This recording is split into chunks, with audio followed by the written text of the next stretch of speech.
Hey, my friends, it is Leah with your Winning Wednesday, WINSDAY, coming to you on a gorgeous Wednesday afternoon. I hope you're having a wonderfully winning day and a fabulously winning week. We are so excited at Wellington, Texas Church of the Nazarene for all the things that are coming up. Things are just going well, and we're just excited about what's happening. And I've got a couple of announcements to share with you at the end of this lesson today. So let's get started in our lesson today. We're going to be talking about time. Time is always a thing with all of us, and particularly in Western culture, time is a big deal. Now, in all cultures, time is not of the essence, as we say. Some cultures are a lot more relaxed about time and all of that. So let's just talk about time for a moment. Because if you just define the word time, it's a very difficult word to define. And I looked up some definitions of it, and I thought, I'm not really sure that any of these definitions really say anything. Let me read you what I found. Time is the indefinite continued progress of existence and events in the past, present, and future regarding as a whole. Now, if you just read that and you go, now what? That's kind of what I did. The indefinite continued progress of existence and events in the past, present, and future regarding as a whole. The measure or measurable period during which an action, a process, or a condition exists or continues. Now that is it's a little easier to understand, because you're saying like, well, a particular event is going to last from 1 p.m. to 3 p.m. And that kind of gives you some context there. So you see that and you go, okay, so that it's a measurable period. So that's what that means. A non-spatial continuum that is measured in terms of events which succeed one another from past through present to future. So that kind of gives you a little bit, because it's non-spatial continuum. So in other words, you can't look and say and see it. So it's there. We know it exists, but we can't see it. And it's so true about time, isn't it? You know that there is time.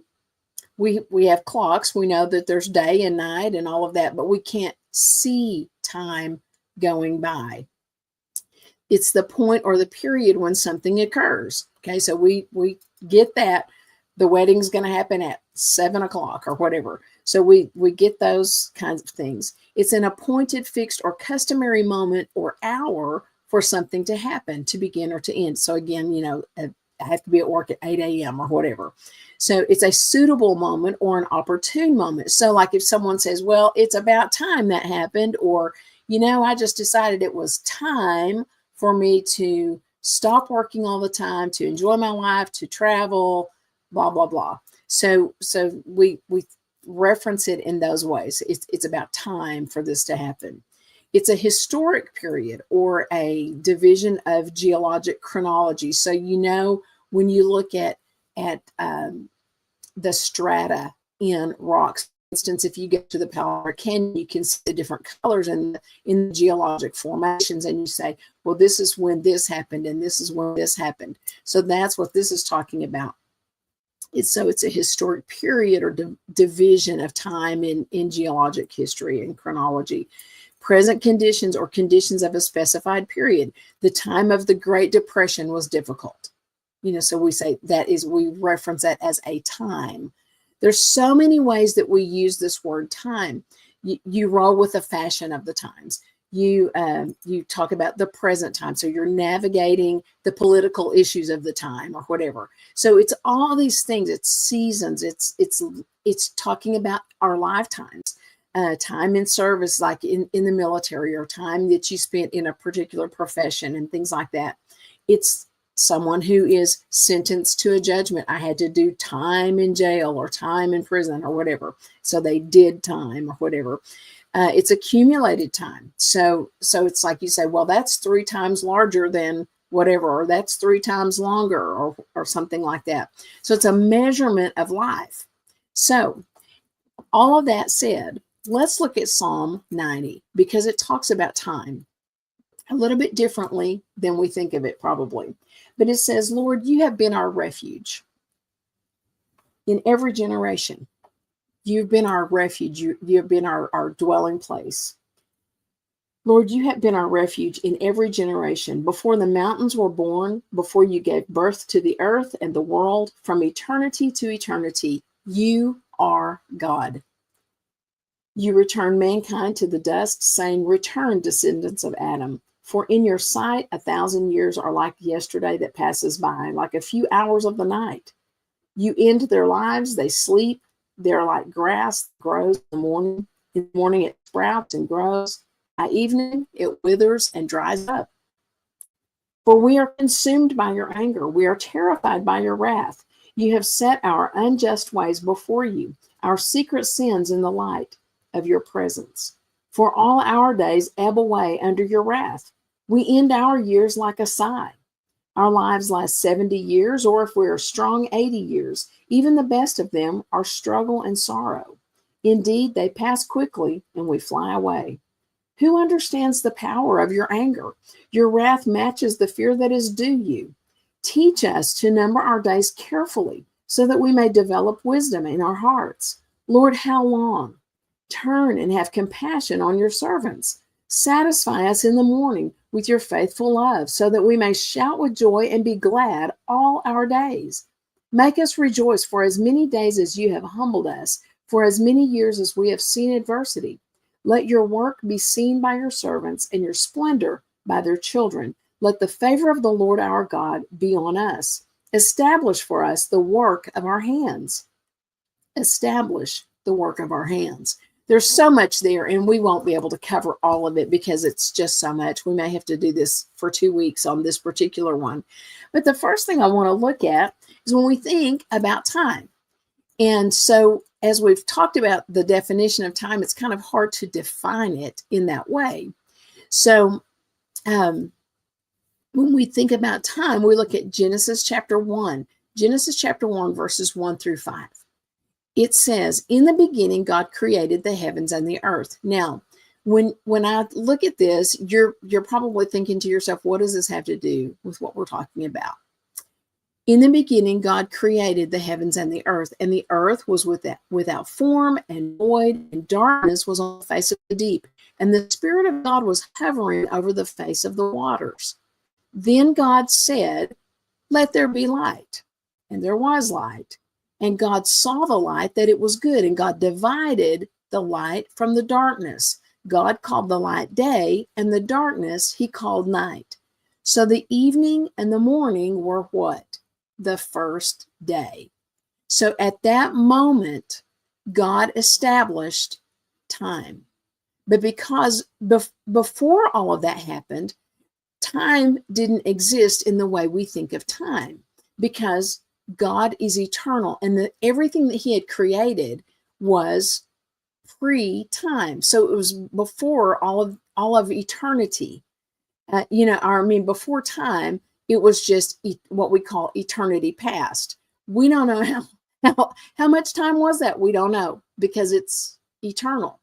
So when you think about that, time was established in these basic 24-hour periods when God said, let there be light, in the evening and morning were the first day. So this word day is used 1,561 times. I don't know if you've ever thought about that before, but the word day is used 1,561 times in the Bible to define a day as we know it. So in other words, a 24-hour period. So we know that this is what God was talking about when he said evening and morning were the first day. It's a 24-hour period. God defined that. So it refers to this lunar calendar, which, by the way, the Hebrews still use. And so like when we think of it, the reason it says evening and morning were the first day is because on the lunar calendar, when the Jews have their Sabbath day, it begins at dusk. So it begins in the evening. So it's that overnight. It's from the evening overnight until the next evening. And so that's that 24-hour period. So they go from sundown to sundown rather than from sunup to sunup, like we do. So we measure time by days and months and years and hours and minutes and seconds and all of that. And so let's bring it all back together here. So we've read from Psalm 90 about teach us to number our days, and there's a lot more about time in that as well. But when you look at verses 3, 4, and 5, he says, you return mankind to the dust. Let me just read those verses. You return mankind to the dust, saying, return, descendants of Adam, for in your sight 1,000 years are like yesterday that passes by, like a few hours of the night. You end their lives, they sleep. They're like grass that grows in the morning. In the morning it sprouts and grows. By evening it withers and dries up. So it's talking about our lives, the span of our lives. It's like grass that grows. So it comes up in the morning and then it lives its life and then it's gone. Kind of like insects and things like that. So he says, you return mankind to the dust. So God is sovereign over all of his creation. That's what this is talking about. So he has sovereign authority over all of life and death. And people, we have limitations, but God has no limitations, including time. God is not limited by time. We are, because we are finite beings, but God is eternal. He is infinite. And so he's not bound by time. And, it's kind of like let me use this as an example. So you've got a pen and it makes a straight line here. So this is a timeline. Okay. But so we're somewhere on this timeline. So I've lived more of my life than I probably have left. So I'm kind of like right here at this marker right here. So I've lived from here all the way to here. So I have about this much time left. And so to live on this earth. And so you look at it like this and you go, wow, I'm sitting on this timeline. But where is God? God is out here because he can see all of it. He sees the end from the beginning and he sees all the way around it. He can see everything on here, but I'm sitting right here. So I can't see all of that, but God sees it from out here. So he's not bound by time. I hope that's helpful to you to understand where I'm going with this. So in verse 10, as we read on, God has no limitations. We're limited. He is not. So in verse 10, let's read verse 10. It says, our lives last 70 years, or if we are strong, 80 years. Even the best of them are struggle and sorrow. How many of us have thought about that? Even the best years are hard, aren't they? So that's what the psalmist is saying here. Even the best of them are struggle and sorrow. Indeed, they pass quickly and we fly away. There's an old saying, it says days are long, but time is short. We know that if you have children and you watch your children grow, you know the truth of that. The days feel like they're so long, but the time goes by so quickly. Days are long, but time is short. And so as you think about that, verse 10 here addresses 70 years and maybe 80 years of life. But there's something specific about this. It's specifically referencing the Israelites and their time in the wilderness, because nations died off and did not get to go into the promised land because of their sinfulness and the things that they did, and God judged them for it. So this is not necessarily a precedent that is set for the length of people's lives. Sometimes we use that, but that's not necessarily what it is. But we do know that people live on average somewhere around 76 years in the United States anyway. And so some live a lot less time than that, and some live a lot more. And so we really don't have, that's not necessarily a precedent that is set. That was actually in reference to the wanderings in the wilderness of the Israelites. But God does number our days and he appoints our time. And in Psalm 139, verse 16, Psalm 139 is one of my favorites, as most of you know. But Psalm 139:16 says, your eyes saw my substance being yet unformed. And in your book, this is God's book, okay? And in your book, they are all written, the days fashioned for me, when as yet there were none of them. So even before I took my first breath, You knew how many days I would live. You knew how many years I would exist because you have this all planned out. You have my whole life planned out. And you know this. You know the end from the beginning. You know where I started and you know where I'm going to end. And I'm sitting right here right now. It seems, maybe I'm really right here and I just don't know it. That's entirely possible. I hope not, because I have a lot of things that I'd like to do before I leave this life. But if I'm right here, that's where I feel like I am. But if I'm here, I'm closer to the end, right? But we don't know that because we're sitting on the timeline and God's out here. But God has already numbered our days. He knows how long we're going to be in this life. I don't understand all of that, but I have to trust it and believe it by faith. So as we look at this in verse 10, he's addressing also when death comes. So he says, we are soon cut off and we fly away. So what does he mean by that? He means that our body is going to stop functioning and our body is going to decay and return to dust. But he also is telling us that our spirit, the spirit of the person, flies into the spirit world. What does that look like? Well, in the Old Testament, it looked different than it does for us. And I won't get into all of that because there's a lot to go there. But, well, maybe I will. I'll talk about that very quickly. When people died, in the Old Testament and the New Testament, it's different. In the Old Testament, when people died, they went to Sheol. And Sheol has two places. One is Hades and the other is paradise. And so people who were unrighteous, who were unrepentant, and didn't believe in God and all of that, they went to Sheol, but they went to Hades. That's the unrighteous, unrepentant people that went to Hades.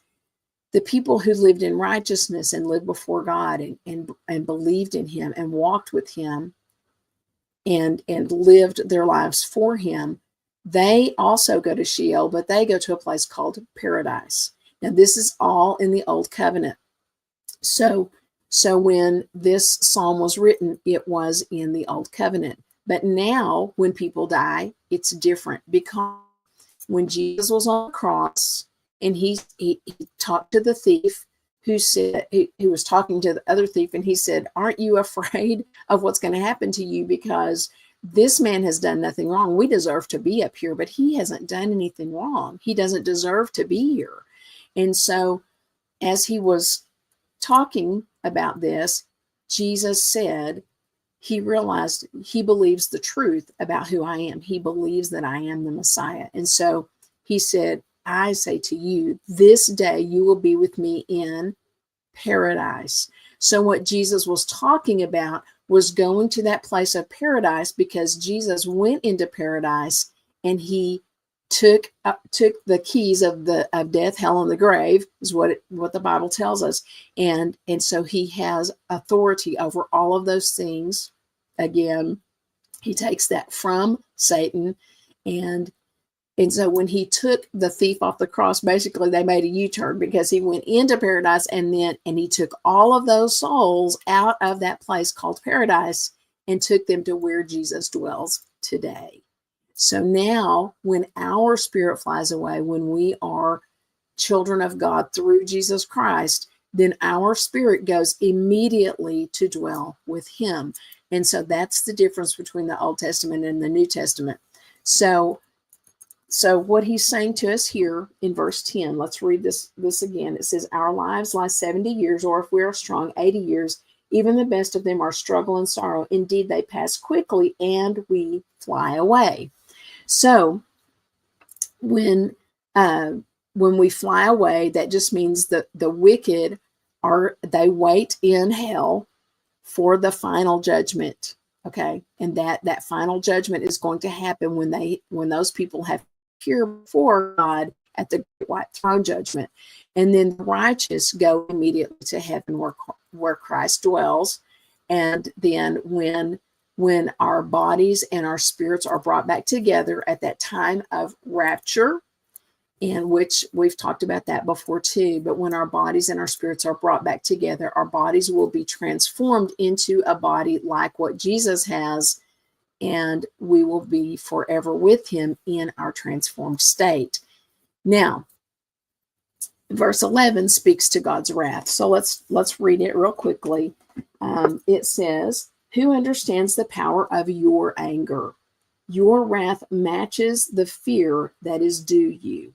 Okay, so it's speaking about God's wrath. God banished Lucifer from heaven, and we've talked about that before, and you can read about that in Ezekiel and in Isaiah. But God banished Lucifer from heaven. God banished all the angels that followed him. That was 1/3 of the angels that God had created. Remember, Lucifer, who we call Satan, is he is a created being. He does not have the power that God has. He does not have the knowledge that God has. He is not always present. He is not all-knowing, and he is not all-powerful. Lucifer is a created being of God, so he does not possess the things that God possesses. God is eternal. God is all-knowing. God is all-powerful, and God is everywhere present all the time. Satan does not have those things. So we need to remember that when we think about him, he is a created being. God banished him from heaven when he became so full of himself and so full of pride. He banished him from heaven along with 1/3 of the angels who had begun to follow Lucifer. Okay. So he banished all of them from heaven, and God kindled fire in the lowest hell for the purpose of final judgment of Lucifer and his minions, so his angelic followers. Okay, that is who the fire of hell was created to house in final judgment. God did not create hell for people, but people who reject salvation in Jesus Christ will end up in that place of torment because they rejected the salvation that was made available to them. God does not send people to hell. If we choose to reject God in Jesus Christ, then we are choosing to go to hell. That's what I'm saying. And that's what the Bible tells us. So it is hell was created for Satan and his minions, and it will be that place of judgment and eternal torment for those who reject salvation in Jesus Christ. So God's wrath known in hell will equal the reverence that he requires and those wicked people who refuse him. Okay, so we refuse to revere him and to go, you know what? I need that salvation. If we refuse that, then that's that same level of our refusal and rejection of salvation is what we receive in punishment in hell. That's what that means. So in Psalm 89, verses 47 and 48, it says this: "Remember how short my time is. For what futility have you created all the children of men? What man can live and not see death? Can he deliver his life from the power of the grave?" The New Living Translation reads like this. It says, "Remember how short my life is, how empty and futile this human existence. No one can live forever, all will die. No one can escape the power of the grave." So I'm talking about this because we're talking about time. And, you know, we kind of live with this idea that if I really take good care of myself and if I do all of these things, I'm just going to keep on living, keep on living, keep on living. But the truth is, each of us is appointed to die. And the reason is because we live in a fallen world. We were not created to die. God created us to be eternal. But when Adam and Eve sinned, we lost that. And so death became part of that curse. And so that's why we have to face death. James chapter 4, verses 13 through 17 says this: "Look here, you people who say, today or tomorrow we're going to a certain town and we will stay there a few years. We will do business there and make a profit. How do you know what will happen tomorrow?" James asks this question. He says, we talk about it. We say, oh, today or tomorrow I'm going to go over here and I'm going to stay there for a couple of years and then I'll come back, or I'll be there 6 months or 2 weeks or whatever we decide. And because I'm going to conduct some business there, I'm going to make some money and then I'll be back. And James asks in verse 14, he says, how do you know what will happen tomorrow? For your life is like the morning fog. It's here a little while and then it's gone. What you ought to say is, if the Lord wants us to, we will live and do this or that. Otherwise, you will be boasting about your own plans. And all such boasting is evil. Remember, it is sin to know what you ought to do and then not do it. So what he's telling us here is, you don't know how much time you have. Remember the pen. Remember, I think I'm right here, but maybe I'm really right here, but maybe I'm really right here. We don't know. I don't know how much time I have left. So I need to live like today is my last day. I need to use wisdom when I'm living for the Lord. So he says in Hebrews chapter 9, verses 27 and 28, and just as it is destined that each person dies only once, and after that comes judgment, so also Christ died only once as a sacrifice to take away the sins of many people. He will come again, but not to deal with our sins again. This time he will bring salvation to all those who are eagerly waiting for him. So in Hebrews chapter 9, verses 27 and 28, what he's telling us is that we need to expect with eager expectancy for the fulfillment of the promise of God, and to watch steadfastly with confidence that it's going to happen. That's what this means to say that to eagerly wait. We're going to eagerly await the salvation that we know is coming. And so Moses led the Israelites for 40 years in the wilderness, and so much of that time was squandered. They squandered it in disobedience and transgression, going after foreign gods and doing all these things that they shouldn't have done. Moses' words here revealed that he believed that he understood that time passes quickly, and it would lead, and our understanding that will lead people to live for God, to work for God. And living so that our time would be significant in light of eternity. And so that's what Moses was really getting at, wrote the song. And so understanding the fleeting nature of life is what this is all about. It fosters wise behavior in us. It causes us to do things more wisely. Even when things seem very difficult, we can still have glad hearts because we can focus on God's glorious power toward us and call upon God to help us to use our time wisely. And that is what Moses is saying here. God, please help us to number our days, that we would have a heart of wisdom so that we will live for you no matter what we're doing. A wise person does not spend time. A wise person does not waste time.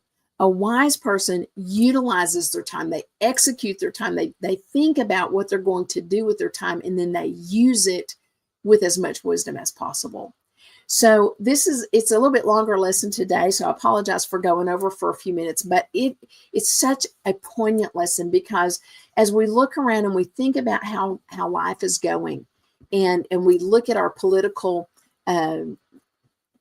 all the things that are going on politically and with government and with our culture and with our society and things like that, it helps us to say, you know what, I'm going to use my time as wisely as I can, because he ends it by saying, let your work be seen by your servants and your splendor by their children. Let the favor of the Lord our God be on us. Establish for us the work of our hands. Establish for us the work of our hands. So help us to do what we need to do and to use wisdom while we do it. So great lesson for us today, to think about our time, to think about how much time we are using. Are we utilizing our time? Are we executing our time rather than just passing it and spending it and throwing it away? because once time goes by, it never comes back. So we need to use it as wisely as possible. So I'm going to end with that. And I just want to end with one announcement. We're meeting tonight at 6 o'clock for children, youth, and women's Bible study. It's going beautifully. It's just a great study for you ladies. If you haven't been, you need to come. It's a wonderful study. For our children and youth, that's at 6 o'clock as well. That's tonight at the church, 1000 Amarillo Street in Wellington, Texas. We also meet on Sundays at 10 o'clock for Sunday School and Discipleship. We've got something for everyone of every age, so we invite you to join us for that. And that's immediately followed by our 11 o'clock service. And we do live stream that service. So if you are not in the Wellington area, you can catch the live stream on our Facebook page. If you are in Wellington, come and join us in person. We'd love to see you and meet you and visit with you. And maybe you're going, I don't know what you Nazarenes are all about. So just come and check it out and find out what we're all about. And finally, let me end with this. Our Ladies Spark Day is coming up on November 8th. That's Saturday, November 8th from 9 a.m. till noon. We're meeting at the church in the fellowship hall, and we've got a wonderful speaker, Beth Ann Jones, that's going to be coming, and our worship leader is Amanda Klebe. You don't want to miss it, ladies. And our registration just got so much easier. If you'll just go to our website, that is wellnaz.org. That's WELLNAZ.org. Just go to the events tab, click on that, and you'll see Ladies Spark Day, and you can just register right there. It is free. It doesn't cost you anything. We just need to know you're coming so we can have plenty of food and plenty of seats for everyone. So we hope you'll join us. Again, that's November 8th on Saturday morning from 9 a.m. till noon. So we hope you will join us for that. Tonight, 6 o'clock, ladies study, children and youth. And then on Sunday morning at 10 o'clock for Sunday School and Discipleship, and 11 o'clock for our worship service. So until I see you again, have a wonderfully winning day, a fabulously winning week, and I will see you soon. Have a great week.